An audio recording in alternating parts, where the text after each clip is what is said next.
Shalom, saudara-saudara yang terkasih di dalam Tuhan. Kembali pagi ini kita akan mendengarkan firman Tuhan. Sebelumnya mari sama-sama kita berdoa. Terima kasih Tuhan atas berkat Engkau pada hari ini Tuhan. Di mana Tuhan atas perlindungan dan kasih setia Engkau Tuhan kami boleh ada pada hari ini Tuhan. Dan semua ini adalah karena Engkau Tuhan. Pimpin setiap langkah dalam hidup kami supaya kami boleh selalu berada di dalam rencana-Mu, kehendak-Mu, dan juga ya Tuhan selalu berkenan di hadapan Engkau. Terima kasih ya Tuhan, kuduskan kami sebentar kami kabarkan firman Tuhan, kiranya buka hati dan telinga kami, pikiran kami, supaya kami boleh selalu mengingat firman Kau dalam hidup kami.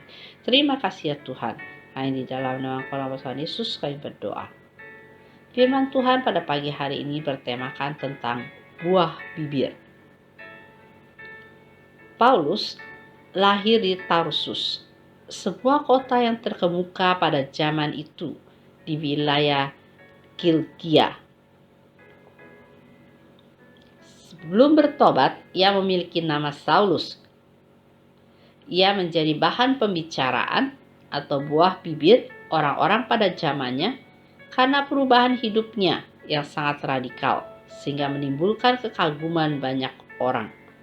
Di dalam Galatia pasal 1 ayat 23 dikatakan, ia yang dahulu menganiaya mereka, sekarang memberitakan iman, yang pernah hendak dibinasakannya. Dari yang dahulunya adalah penganiaya jemaat, berubah menjadi berkat bagi jemaat. Perubahan ini pun diakui sendiri oleh Paulus. Seperti dikatakan dalam Galatia pasal 1 ayat 13.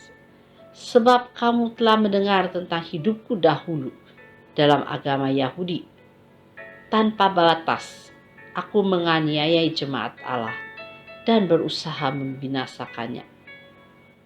Perubahan hidup yang dialami oleh Paulus ini bukan karena kekuatan dan gagah manusia, melainkan karena adanya jamahan kuasa Roh Kudus. Paulus menjadi teladan hidup atau saksi hidup dari pekerjaan Roh Kudus yang hanya dapat dikerjakan oleh Tuhan sendiri di dalam hati manusia. Pengalaman hidup bersama Tuhan yang mengubah hidupnya ini, yang membuat Paulus dapat berkata, dari siapa yang ada di dalam Kristus, ia adalah ciptaan baru. Yang lama sudah berlalu, sesungguhnya yang baru sudah datang. Itu terdapat dalam 2 Korintus pasal 5 ayat 17. Inilah kuasa firman Tuhan yang terkandung di dalam Injil yang dapat mengubah hidup manusia. Karena firman Tuhan berkuasa untuk mengajar, menyatakan kesalahan, memperbaiki kelakuan, dan mendidik orang dalam kebenaran. Itu dapat kita baca dalam 2 Timotius pasal 3 ayat 16. Jika seorang sungguh-sungguh tinggal di dalam Tuhan dan firman-Nya, hidupnya pasti akan berubah. Perubahan hidup inilah yang akan memuliakan nama Tuhan, karena menjadi saksi yang hidup. Kekristenan yang sesungguhnya adalah proses perubahan hidup. Orang Kristen yang tidak pernah berubah adalah orang Kristen yang seperti mati rohaninya. Bagaimana kita tahu bahwa kita sudah berubah? Firman Tuhan berkata, biarlah orang lain memuji engkau dan bukan mulutmu. Orang yang tidak kau kenal dan bukan bibirmu sendiri. Itu terdapat dalam Amsal pasal 27 ayat yang kedua. Bagaimana dengan saudara? Pembicaraan apa yang orang lain buat tentang hidup saudara? Pembicaraan yang positif atau pembicaraan yang negatif? Apakah kita dapat berkata seperti Paulus, dan mereka memuliakan Allah karena aku? Itu terdapat di dalam Galatia pasal 1 ayat 24. Orang Kristen yang benar hidupnya menjadi berkat, bukan batu sandungan. Oleh karena itu, mari kita datang kepada Tuhan supaya hidup kita boleh diubahkan, supaya kita boleh menjadi berkat bagi orang lain. supaya orang lain memuji Engkau karena ada Tuhan di dalam kita.